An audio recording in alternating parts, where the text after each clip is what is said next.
3 peran saksi kini buat Supriyani bebas. Sebut tak pernah pukul korban. Guru honorer SDN 4 Baito, Konawe Selatan, Sulawesi Tenggara. Supriyani dituntut bebas dalam sidang pembacaan tuntutan di Pengadilan Negeri Andulo. Senin, tanggal 11 November tahun 2024. Jaksa Penuntut Umum, JPU, menuntut Supriyani yang didakwa atas tuduhan penganiayaan terhadap muridnya yang merupakan anak polisi. Menuntut supaya Majelis Hakim Pengadilan Negeri Andulo yang memeriksa dan mengadili perkara ini memutuskan. 1. Menyatakan menuntut terdakwa Supriyani lepas dari segala tuntutan hukum, kata JPU Ujang Sutisna saat membacakan penuntutan. Diketahui Guru Supriyani sudah 6 kali sidang dalam kasus dugaan penganiayaan terhadap siswa SDN 4 Baito anak polisi.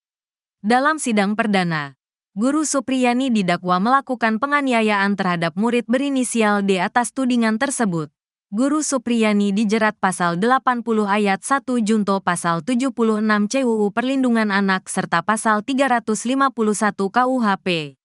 Kemudian, dalam sidang kedua beragenda pembacaan eksepsi, hakim pun menolak sanggahan Guru Supriyani atas dakwaan jaksa.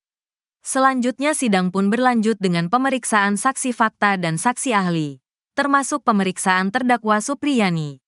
Kuasa hukum Supriyani, Andri Darmawan meminta jaksa penuntut umum, JPU, bisa menuntut bebas kliennya. Hal tersebut sesuai dengan berbagai fakta dan keterangan saksi yang terungkap dalam persidangan. Menurut Andri Darmawan dalam sidang tidak ada bukti kuat yang menyebut Guru Supriyani melakukan pemukulan seperti yang dituduhkan orang tua korban Aibda WH dan istri. Kami berharap berdasarkan fakta-fakta persidangan tidak ada bukti yang membuktikan Ibu Supriyani telah melakukan pemukulan, katanya, Minggu, tanggal 10 November tahun 2024.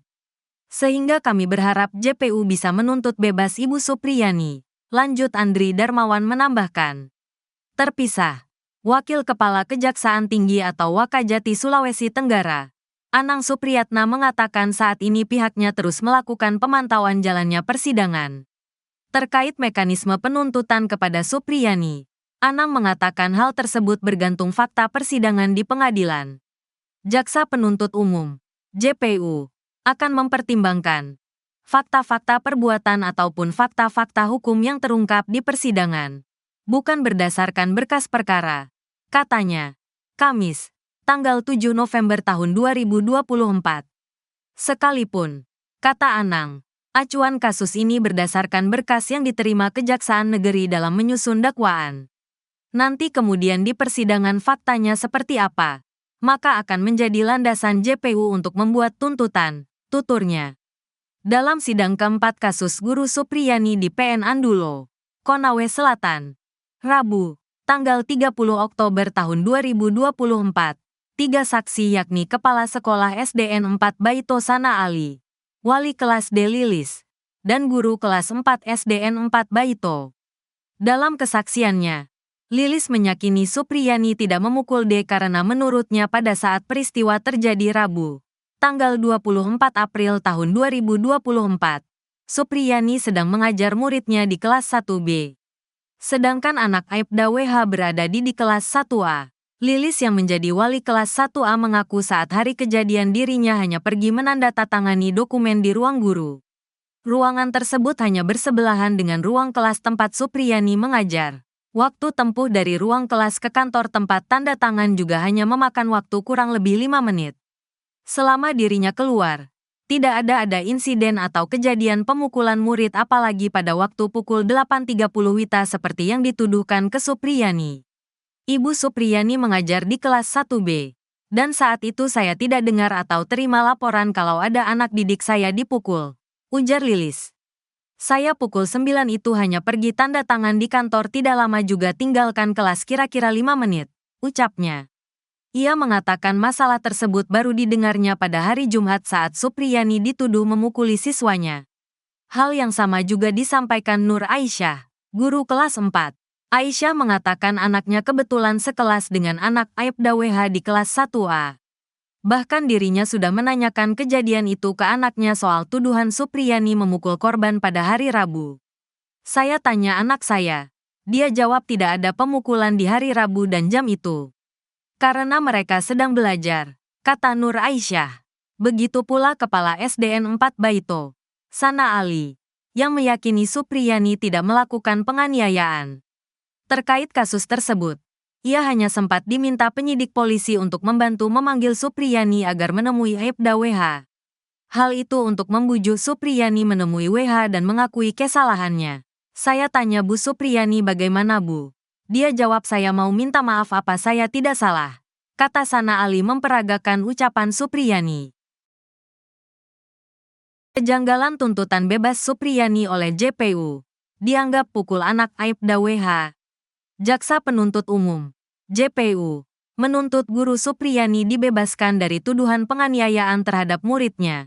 Tuntutan itu dibacakan oleh Kepala Kejaksaan Negeri Konawe Selatan, Sulawesi Tenggara, Ujang Sutisna dalam sidang lanjutan yang digelar di Pengadilan Negeri PN Andulo, Senin, tanggal 11 November tahun 2024.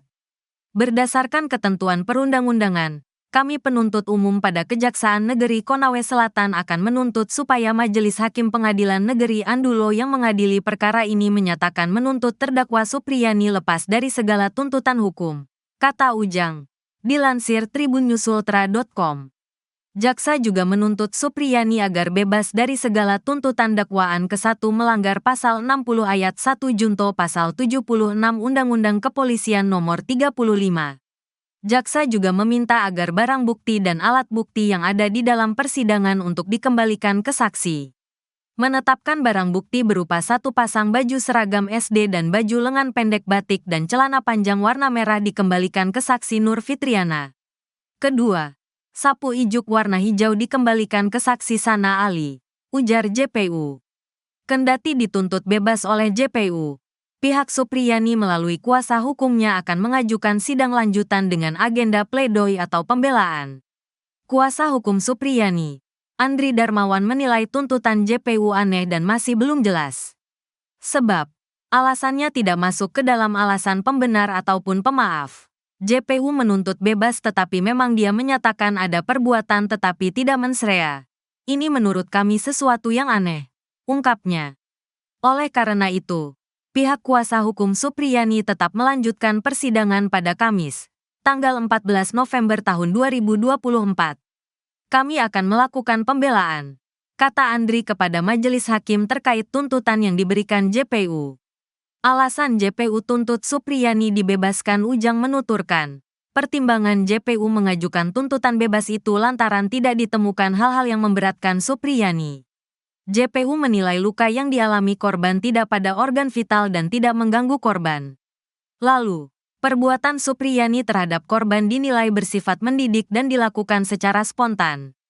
Adapun perbuatan Supriyani yang tidak mengakui perbuatannya, menurut pandangan kami karena ketakutan atas hukuman dan hilangnya kesempatan menjadi guru tetap, terang JPU.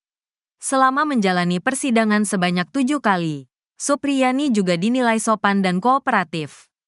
Supriyani memiliki 2 orang anak kecil yang masih membutuhkan perhatian dan kasih sayang orang tua. Guru honorer itu juga belum pernah dihukum.